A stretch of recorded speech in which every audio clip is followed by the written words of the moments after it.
Doubles and Coffee.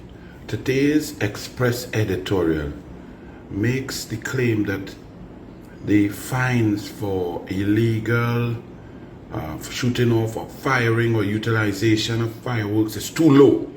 And therefore, because the fine is too low, people will break the law. At the same time, the Express, the PNM, Penelope Beckers, pushing a narrative that the increase in fines for driving defective vehicles, defective tires, defective brakes, driving fast, drinking and driving recklessly, driving dangerously, overtaking recklessly, the increase in those fines is unjustifiable and it would not impact anything. The two arguments cannot be made at the same time.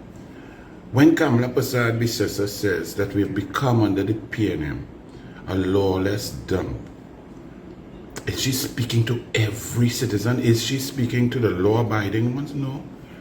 But in the main, when PNM is under control, 9.5 years, 624 murders in 2024, all of those killers, all of those with illegal weapons, all of those with illegal bullets, all of those squeezing the trigger, created Trinidad and Tobago into a lawless dump, with over 75 school fights with children getting stabbed, rocking the head, fighting in the road, beating teachers.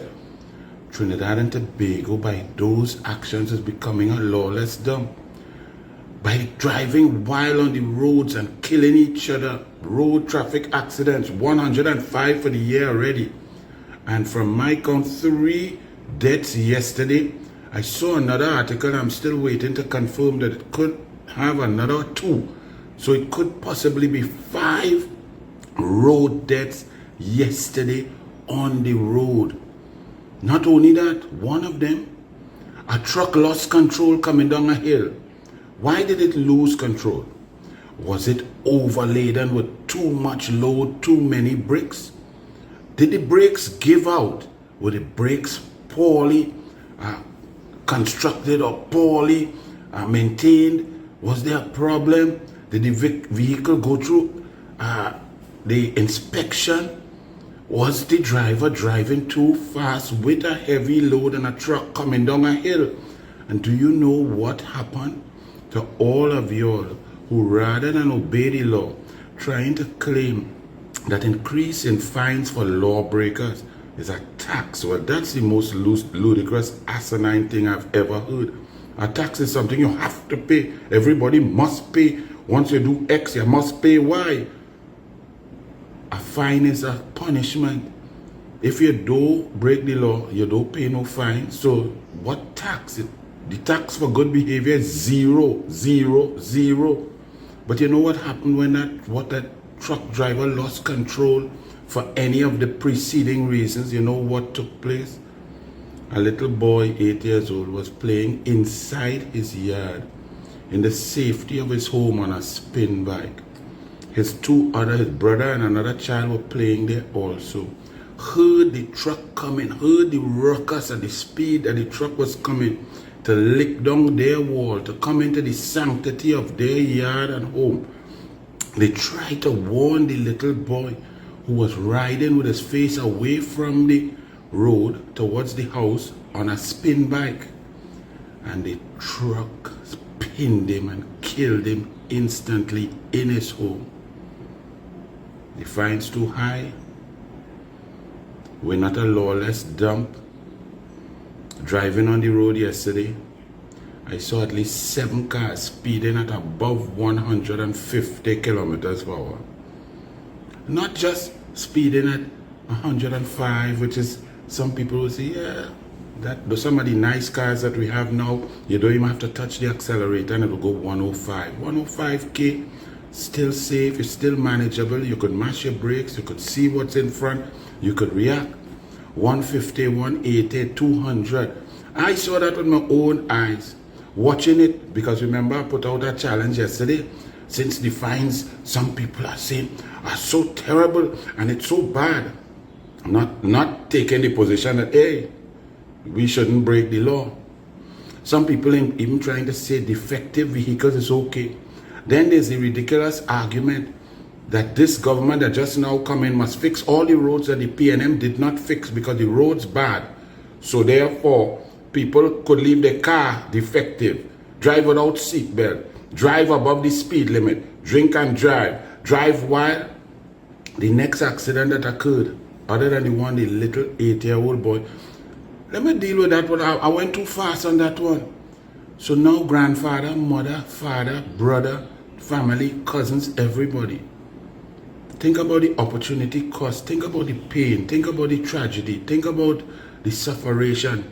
Any of them could ever, for the rest of their life, enjoy New Year's, enjoy Old Year's, ring in a new year with great excitement. Any of those people, if the family is 24, any of those 24 people for the rest of their life could really have a happy New Year when the 8-year-old family member was killed because a truck was coming down too heavy, too fast, and brakes failed and killed a child just playing in the yard.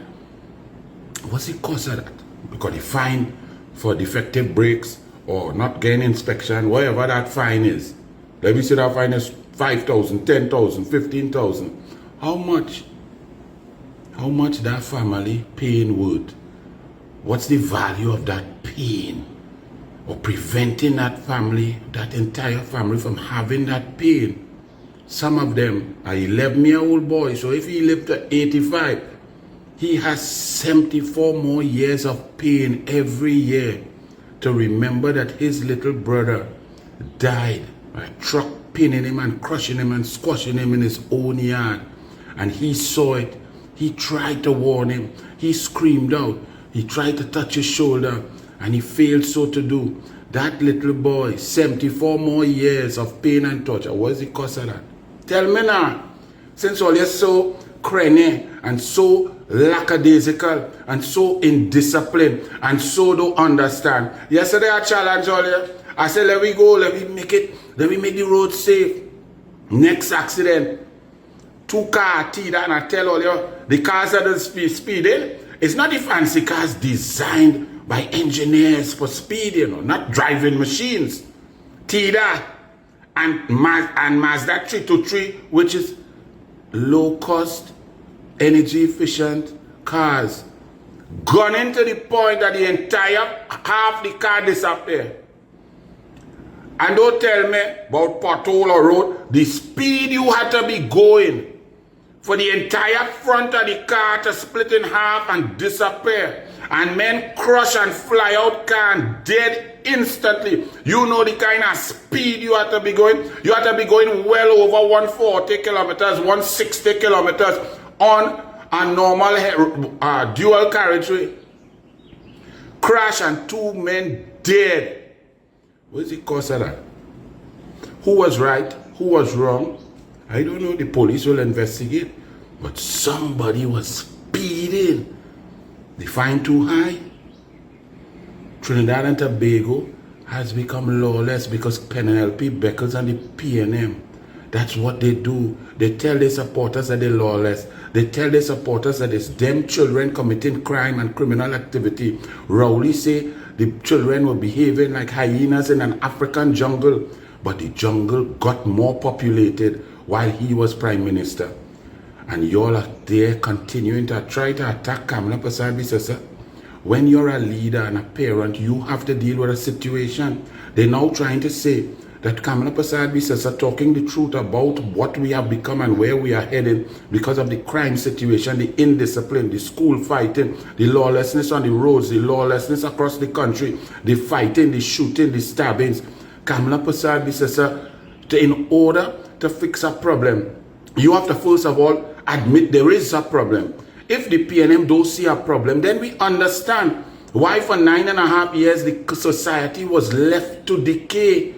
That every aspect of discipline, parenting, schooling, everything went down because the PNM didn't see it as a problem. Penelope Beckers doesn't see it as a problem. She thinks everything is good. And when Kamala says that Trinidad and Tobago has become a lawless dump, that she's bad talking her country, no, she's the leader, she's the parent, she's going to set the example, she's going to clean it up, she's going to solve it. So you are saying that yesterday and for the last 2 weeks, when my daughter playing tennis, now she get a DNA defect from me, which is care loss, don't like the loss, want to win bad. And at a young age with that kind of passion, because when we were young, when I was young with my brothers, and we playing all fours, or Pedro, or Monopoly, or Risk, it's a fight in the house. My mother had to come and stop fight. Because if I losing, I flinging out board and behaving like an imbecile and fighting my brother and my brother fighting me and so on because we want to win. My daughter get that. So when she makes a mistake, she gets too emotional sometimes. Hit a racket on her foot, slam her ball down. She was playing a match. And I told my daughter, in between, she thought she was hitting a bad shot, and I tried to tell her, you're a human being. People make mistakes. When you make a mistake, stay calm. Like Roger Federer.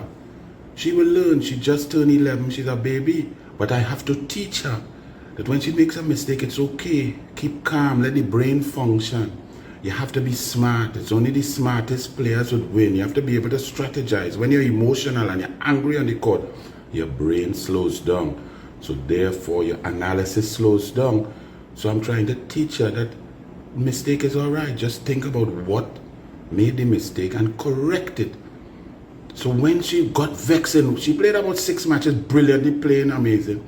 But in one match, she wasn't playing well and hitting it out and so on and getting frustrated. And at one time, she slammed her ball, hit her ball onto the ground so hard, it bounced up in the National Tennis Center, hit her wall about 80 feet up, and then bounced back in the court.